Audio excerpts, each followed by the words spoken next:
Robert chuckled when I questioned why he created a family card just for his in-laws. He confidently stated, "They're my family, so they should have a family card, right? Got a problem with that? If you knew who took you in when you were all alone, you wouldn't say such things." His arrogant tone caught me off guard. I wondered if he was always like this. He added, "If you're grateful, do more for my family, and then I'll acknowledge you as part of the family. Until then, it's like you're on a provisional license." This concept of a provisional phase in marriage was new to me.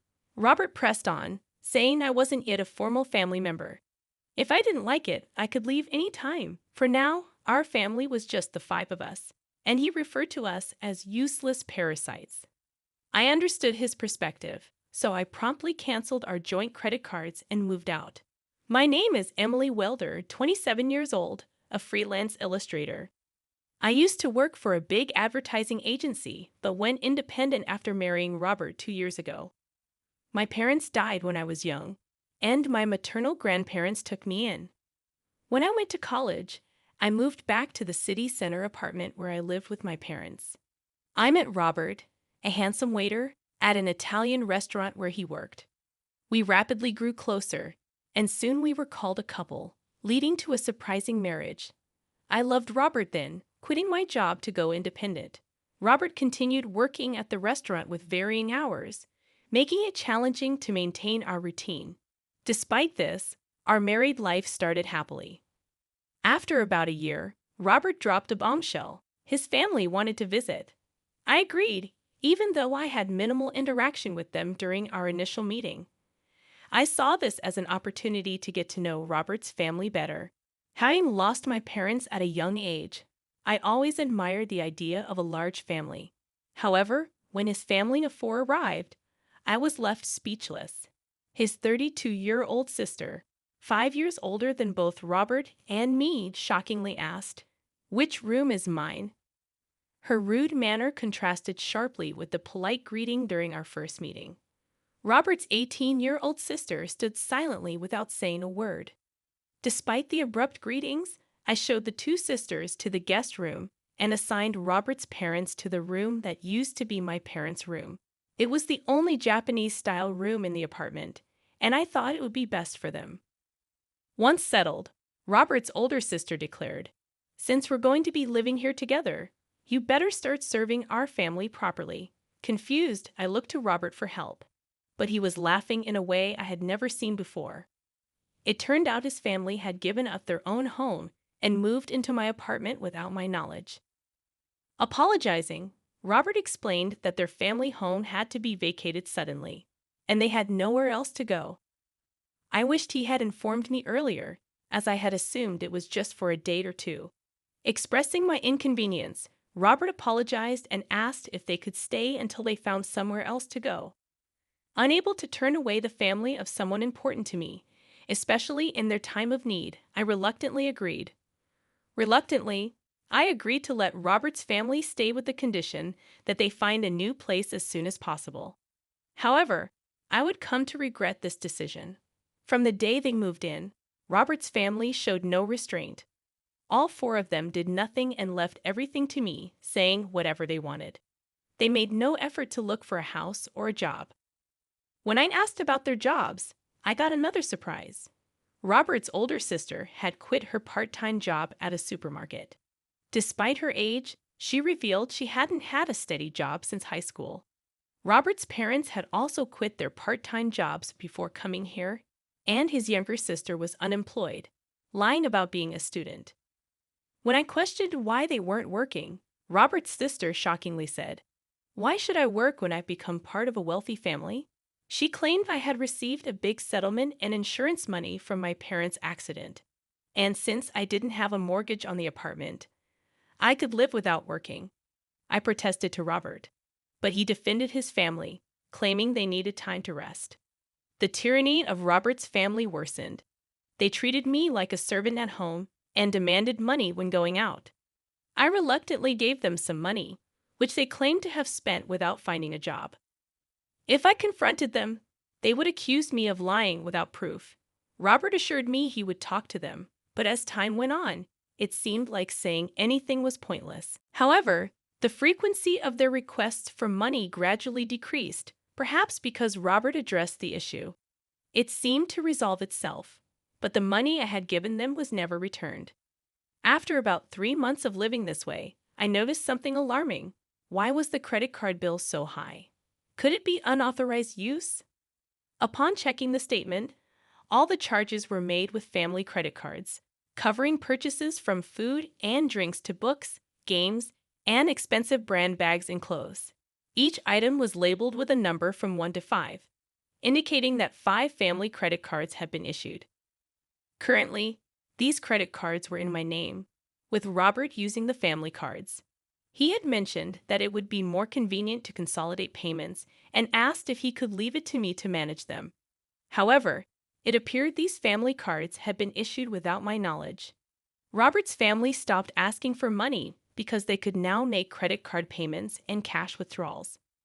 When I confronted Robert about why he made family cards for his in-laws without consulting me, he laughed and said, "Well, you complain when they say they have no money. What choice do I have?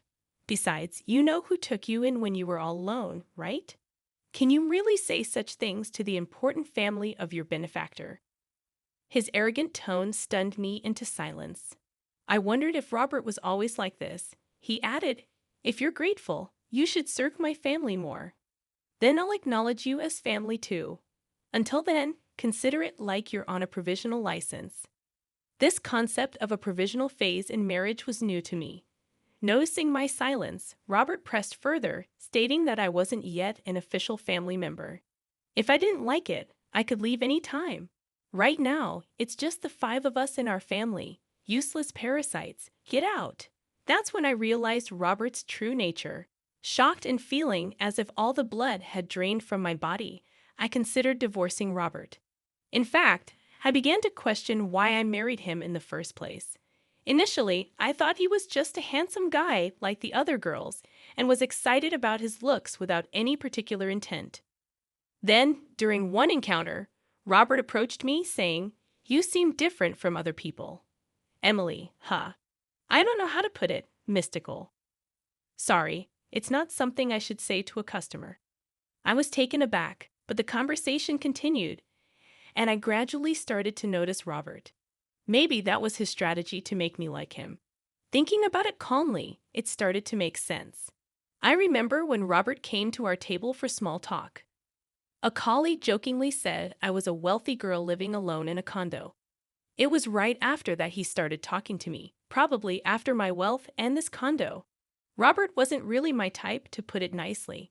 He was modern, to put it bluntly. He seemed somewhat frivolous.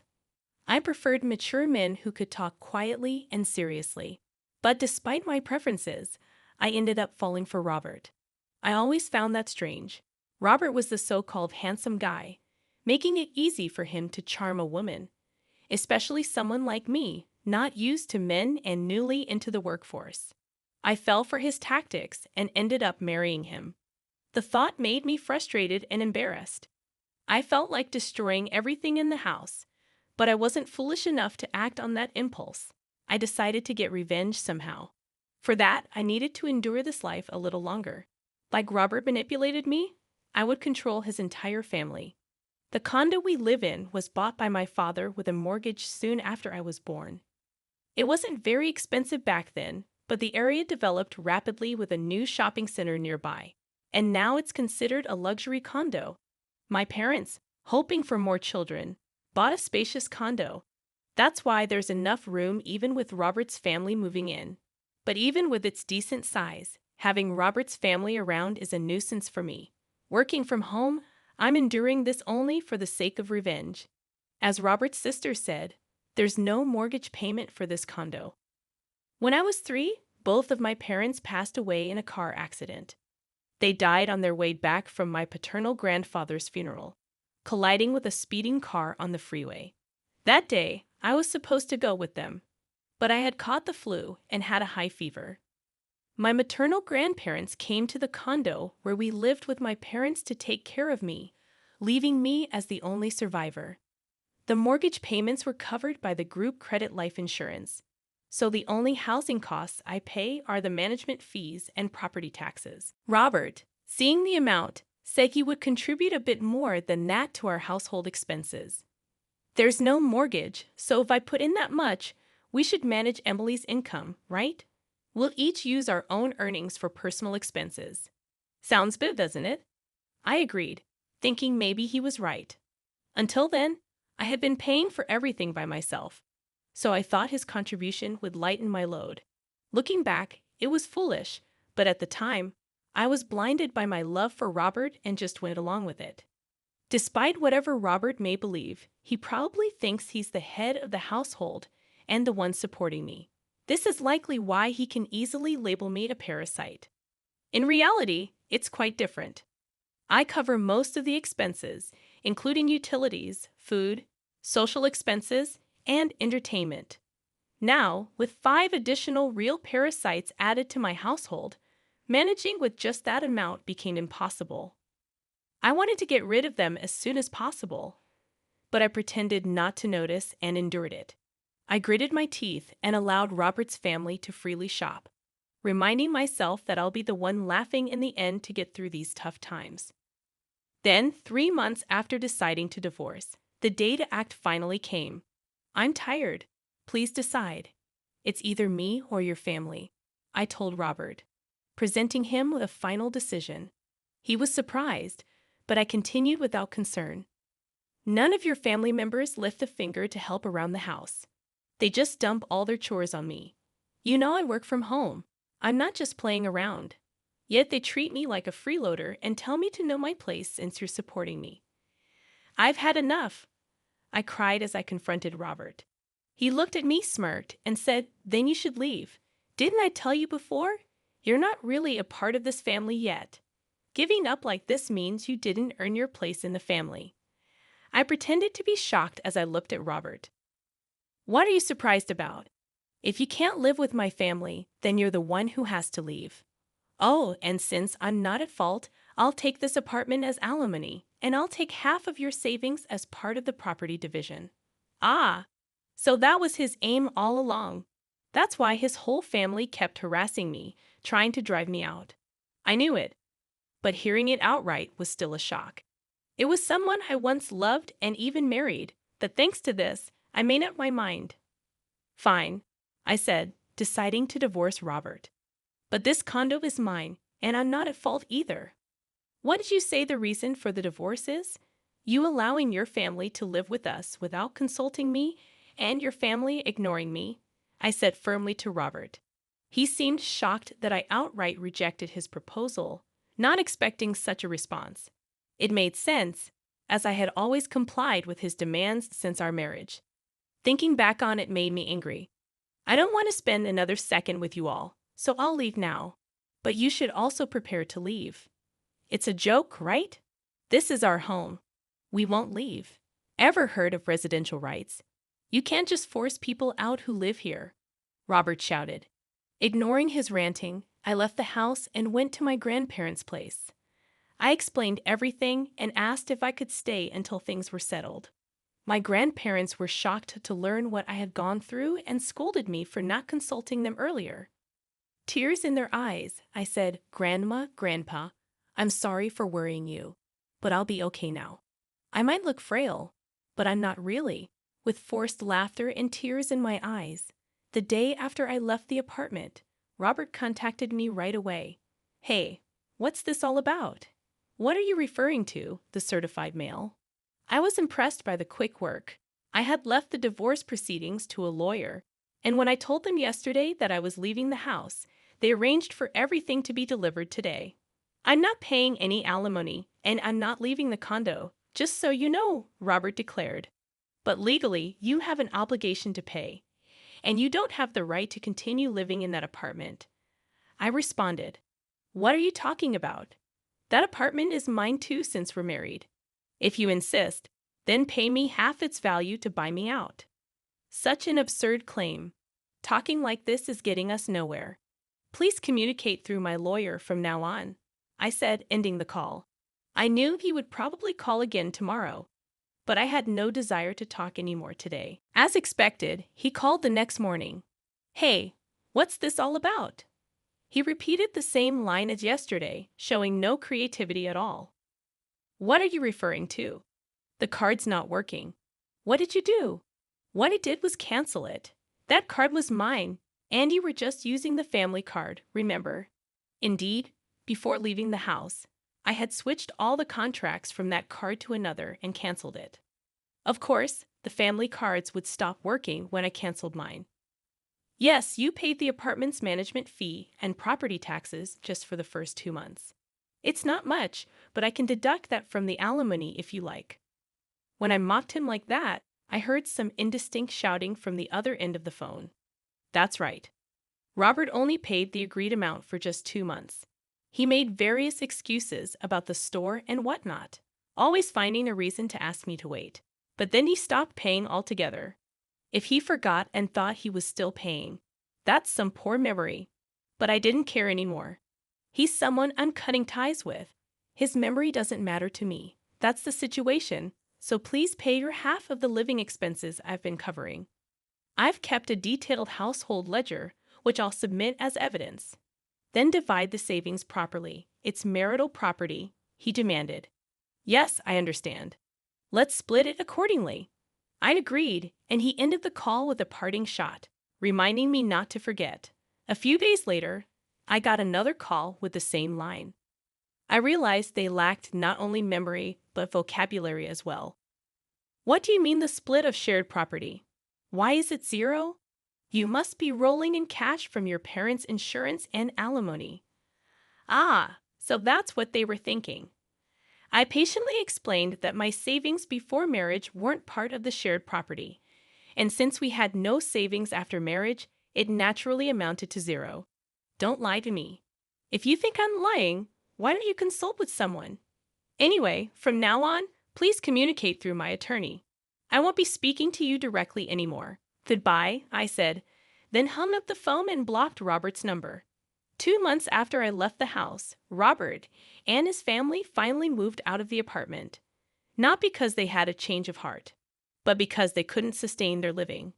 Naturally, Robert's income alone wasn't enough for a family of 5. They were used to shopping extravagantly with my card, and telling them to cut back now was impossible. I had let them use the card intentionally for this, knowing them. I was sure it would come to this. His family started pestering Robert for shopping money, and when he refused, they began stealing from his wallet. Even when Robert got mad, they blamed him for kicking me out. To top it off, the electricity, gas, and water were all shut off. Of course, I had arranged for that since I had no plans to live there for a while. Robert tried to get them restored immediately over the phone, but the house was in my name. No one else could get them reconnected. During the hot summer and early fall, his family couldn't bear the extreme heat and eventually left the condo. Where they went, I neither know nor care. Robert tried to stay till the end, but eventually gave up due to the lack of electricity and the inability to bathe. The divorce proceedings progressed faster than expected, not because Robert had a change of heart, but because he messed up. He cheated on me while we were still married, or rather, he had started making moves on someone, thinking he could kick me out soon. He bragged about owning a luxury apartment in a prime downtown location, luring young girls there.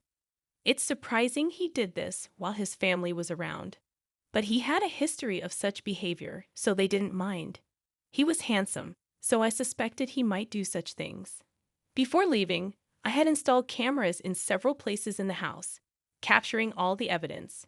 Maybe he underestimated me, but he really did disrespect me.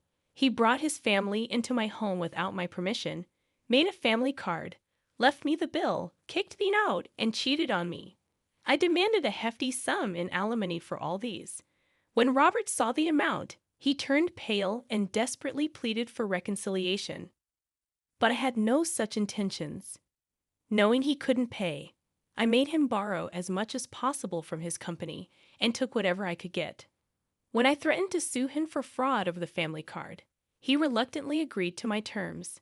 Well, I hope he does his best to pay off his debt. The divorce is finalized, and I'm still staying at my grandparents' place. I haven't decided what to do with the apartment yet. I might sell it, I treasured it because my parents left it to me, but since they passed away when I was very young and I have no memories of them, plus all this has happened, I think they'd understand if I let it go. My work as an illustrator is picking up.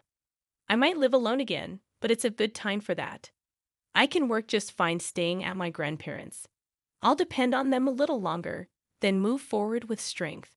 Next time, I won't be fooled by a man who's only good looking. I hope to find a partner I can share my life with.